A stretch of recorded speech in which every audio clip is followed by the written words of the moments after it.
Now joining us to preview the weekend in Hoosier Sports is Joe Elms. Joe? Thanks, Kara. It's a busy upcoming weekend for the Hoosiers. This Friday, the field hockey team and the men's soccer team will both be traveling to East Lansing to take on Michigan State. Field hockey will play the Spartans at 3 p.m. and men's soccer will kick off at 7:30. On Saturday, be sure to wear your black Hoosier gear as the football team will face off against Akron with a blackout at Memorial Stadium. Kickoff is at 7:30. And to close out the weekend, the field hockey team hosts the James Madison Dukes at 11 a.m. The softball team takes on Indiana State, and women's soccer welcomes Northwestern at 1 p.m.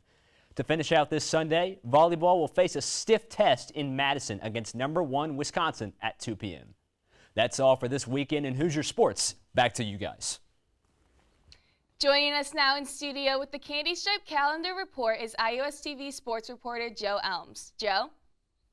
Thanks, Victoria. It's a jam-packed weekend for Hoosier athletics. On Friday, women's volleyball takes on Maryland and women's basketball hosts Murray State at Assembly Hall.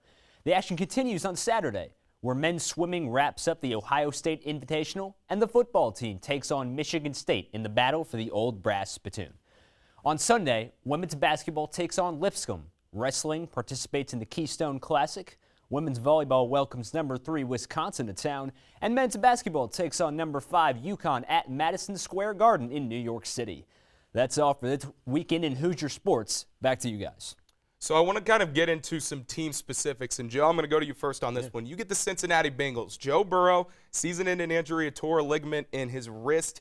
So Jake Browning gets the start against Jacksonville on Thursday, 354 passing yards and a touchdown.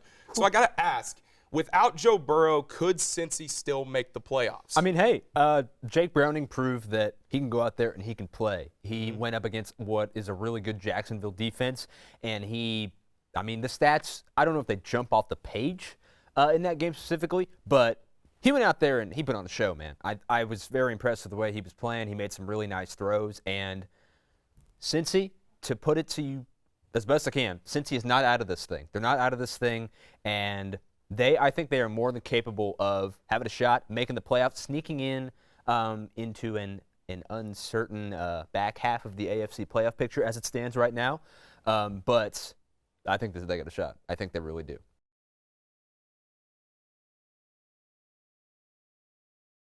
Now stepping up to the plate is Callan Singhania, the right fielder. He's got a double. His name so far. That pitch is in the zone for strike one.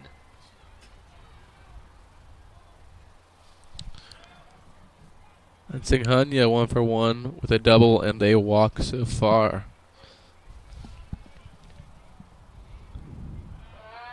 And a pick-off attempt here, but nothing's going. That one in nearly the exact same location. Ball 2. 2-0 the count. Okamoto, did ground out to shortstop in his last at-bat. He's going to look to kind of bounce back here. That one outside again as the catcher has to reach out and get his glove on it for ball 3. 3-0 the count here to Okamoto.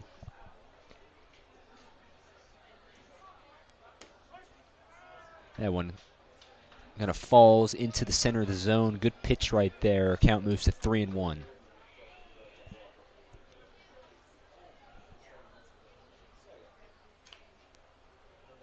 Okamoto gets his bat on it a little bit, but the count will move to 3-2 as it works back to a full count.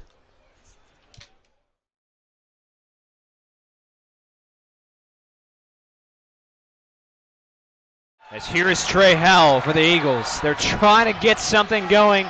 Their two best players have for the most part struggled, Wallace and Griffin. Wallace in particular.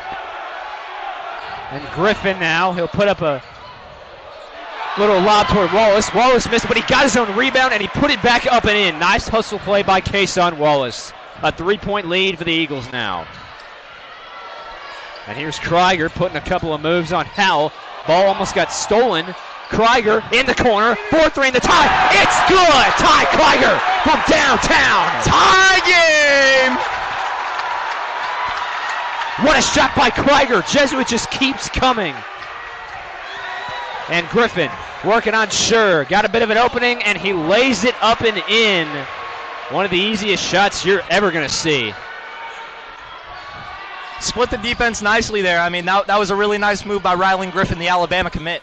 So first I want to look at the Pac-12 title game, which is Utah at USC. Now, on Friday, yes. Now, Utah, 9-3. So they've had a pretty good season, but they are 7-2 in conference play, 6-0 at home. That's interesting to know. But the problem for this one is they're not gonna exactly be at home. They're 3-3, 500 on the road. So I think that for Utah, it is similar somewhat to the Rutgers IU thing we talked about. I mean, I think Utah's a good team. I think they're going to make a pretty good bowl game.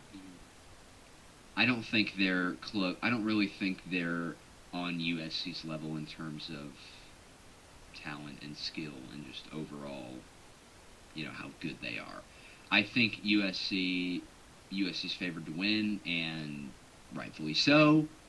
I think Caleb Williams is going to have another good game. I think, keep in mind, USC, correct me if I'm wrong, their one loss came against the Utes, correct? Against Utah. Wow. What are your thoughts? That is interesting. Yeah.